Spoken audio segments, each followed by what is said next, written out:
Although it's possible the 2024 presidential election could be a complete rerun of the 2020 competition, the cycle could instead focus on whether Trump is fit to hold the office, according to an analysis from The Washington Post.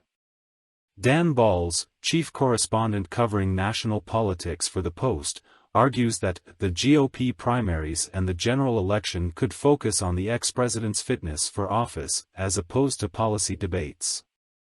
Donald Trump's televised town hall on CNN framed an important question for voters: what will, or should, the 2024 presidential election be about? Balz asked Saturday.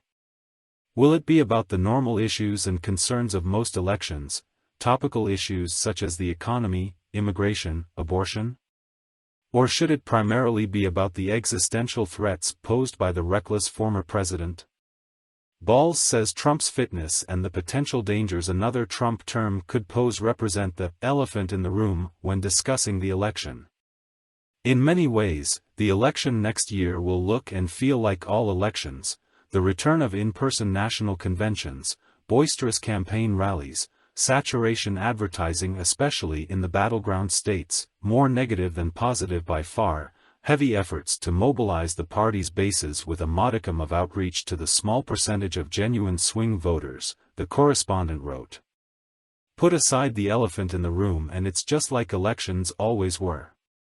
Balz further said some will continue ducking the important issues that could shape the election.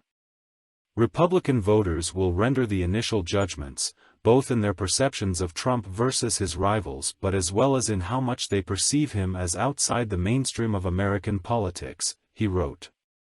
Some of his rivals may attack directly.